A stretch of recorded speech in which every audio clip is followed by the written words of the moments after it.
क्या सर्दियों में आपकी लोटस प्लांट की हालत भी कुछ ऐसा है? देखकर लग रहा है कि पौधा मर ही चुके हैं।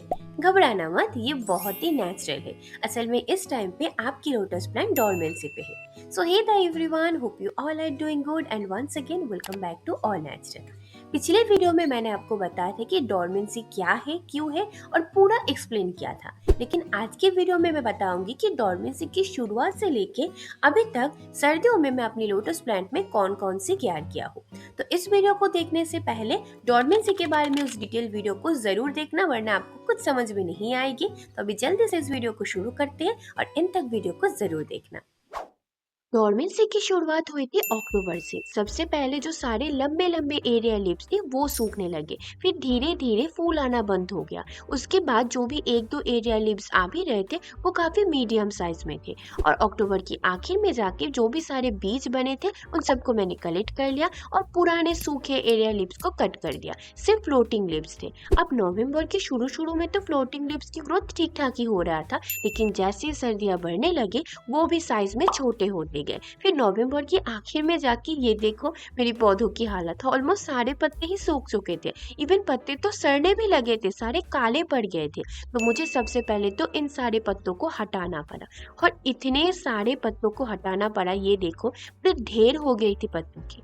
अब जरूरी थी वाटर चेंज की, क्योंकि पूरे मानसून तक तो मैंने वाटर चेंज नहीं किया था, लेकिन अगर ये पानी अभी रख देता तो आगे मस्किटो लार्वा बनने की चांसेस थी। तो वाटर चेंज के बाद मैंने किया एक बहुत ही जरूरी काम, वो है रूट्स की सफाई। अब यहाँ पे रूट्स का मतलब मैं लोटस की ट्यूबर की बात नहीं कर रही हूँ, क्योंकि ट्यूबर तो अंदर है सॉइल की, तो ट्यूबर से निकलती है ये देखो रनर्स। अब इन सारे रनर्स से छोटे छोटे रूट्स बनते हैं, जो लोटस की ग्रोइंग सीजन में काफी हेल्दी साइन है। लेकिन अभी इसकी कोई जरूरत नहीं है, बल्कि ये तो मिट्टी में रहेगा तो सड़ जाएगा, क्योंकि ये ऑलरेडी ब्राउन कलर में यानी कि रेड हो चुकी है। तो इन सारे रूट्स को अच्छे से मैंने साफ कर लिया, और आखिर में देखो मेरे पास इतने सारे गंदगी हो गई थी। तो फिर से नए पानी भर दिया। पूरे साफ सफाई होने के बाद ये थी मेरी लोटस प्लांट की हाल, और ये नवंबर की एंड की बात कर रही हूँ। उसके बाद आया दिसंबर, यानी कि सबसे ज्यादा ठंडी बढ़ने लगी। फिर तो जो भी एक दो पत्ते थे ना वो भी पूरी तरह से सूख चुके थे, कोई भी नया ग्रोथ नहीं आ रहा था। देखकर लग रहा कि पौधा तो गया, मर चुकी थी। लेकिन पौधा बिल्कुल सेफ था, क्योंकि उसकी ट्यूबर हेल्दी था। अभी जनवरी के महीना चल रहा है, तो अभी धीरे धीरे आप देख सकते हो एक दो नया ग्रोथ तो आ रही है। लेकिन अब पत्तों की साइज की कंपेयर करो, पहले की ग्रोइंग सीजन में फ्लोटिंग लिप्स कुछ ऐसा दिखता है, और अभी जनवरी का जो नए लाल फ्लोटिंग लिप्स है उनकी साइज देखो, और ये आगे जाकर बड़ा भी नहीं होगा, ऐसे ही कुछ दिनों तक रहेगा, फिर ऐसे काले पड़ के खराब हो जाएगा। पूरे फरवरी तक जब तक ठंडी रहेगी तब तक इसका हालत ऐसे ही रहेगी।